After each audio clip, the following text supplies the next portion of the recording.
They're called balls. B-A-U-L, ball.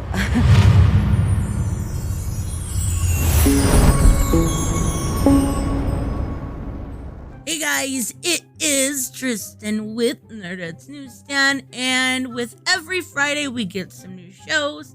One of my favorites is Invincible. Now this is the 4th episode. I reviewed the previous 3, but I'm going to go a little bit more in depth now that we're going one by one. And this starts out in the desert where a strange man is uncovering ancient ruins and a resurrections of sorts. So it cuts to omni-man versus Invincible, and they're doing some father-son training, right? And we see Debbie offer to sell Olga's house after Red Rush's death, and this kind of further sows the plot of doubt about Nolan in Debbie's brain. We see Omni-Man and Invincible return because Mark has a date with Amber. Now this is thrown as a first date, but we're going to talk about that a little bit more in a minute. Now, Amber and Mark date. He's very excited for this first kiss. But what is weird to me is, did they think that the audience already forgot that they were previously having a study date and a makeout session that Adam Eve walked in on? So I'm not sure where they're going with that, or if they thought we were a little too occupied to forget, but okay. All right, so Nolan visits Damien Darkblood to basically threaten him because Darkblood definitely knows that Nolan is the murderer of the Guardians of the Globe.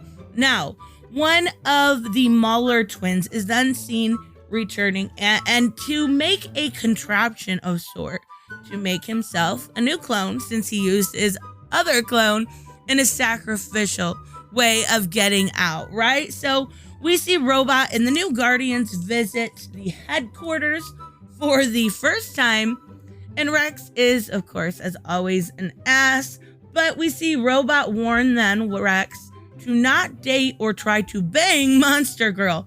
Yeah, don't make this any weirder for the audience, not even a little bit.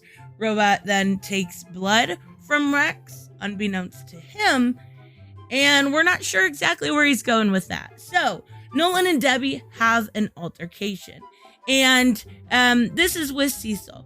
Now, Cecil asked Nolan to chaperone this space expedition to Mars, and he actually says no. Then we have Mark volunteer. Cecil initially wanted Omni-Man off planet so they could figure out what was going on with the investigation, but sending Mark off will give them a chance to see where Mark's heart truly lies. So Eve gives Mark some advice about Amber, and to be honest, means that he is serious. So I'm assuming he's not so serious, because we do end up seeing him make up an excuse that he's doing kind of a mission of sorts to help people for 2 weeks instead of actually telling her the truth and that he is invincible. Now, Invincible does then join the NASA engineers to Mars as a ghost, out of sight. They don't even know he's there.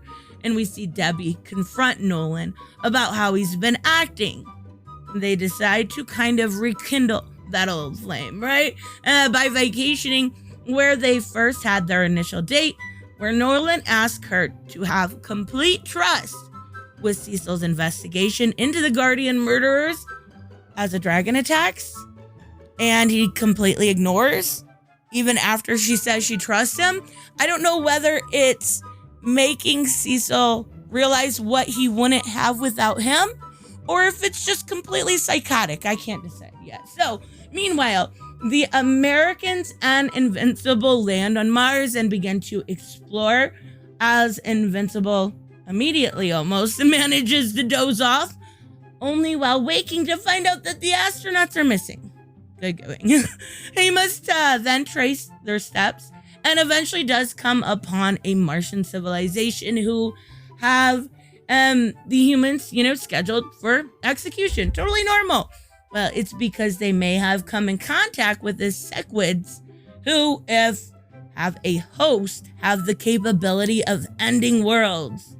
But Invincible breaks them out anyway, not realizing one did in fact come in contact with a Segway and is infected and is actually, ending Mars as they leave off there. So while the entire Grayson family is out and about and away from the house, we see Damien Darkblood sneak into the family home looking for more facts, more clues, and judging by the end credit scene, leaving behind a very valuable videotape that I imagine Debbie will eventually come across. But Cecil is there to meet him and arrest him, where they take Damien back to the headquarters, where Cecil reveals he actually knows everything about Omni-Man and the fact that he committed the murders of the Guardians, and he exercises them anyway. So he's not dead. He's just back in hell, right? Not that that's any better, his buddy says, but even so, I don't know. So we then see the most awkward joke not land in a series ever. The response I was hoping for. Wait, you were gone? Hello, darkness, my old friend. Like, I felt weird, even though they were animation. It was odd, I'm not gonna lie. So, and then we get to see Robot's creepy baby. Though we have no idea what's going on in Robot, unless you're like me and read the comics and you know exactly where this is going, but I'm not telling you. So you come back next week. I thoroughly enjoyed this episode. I do like the small changes that Robert Kirkman has been making as far as, initially there was more with the Mauler twins and Robot together. Maybe those lines will kind of come together. Maybe we will get to see them coincide. I'm not sure, but regardless, I think it's amazing. I think it's the best show in a really long time. If you're not watching it, I'm going to say it one more time. What are you doing with your life? Lord, more like, what am I? Anyways, I will see you guys in the next one. Bye-bye.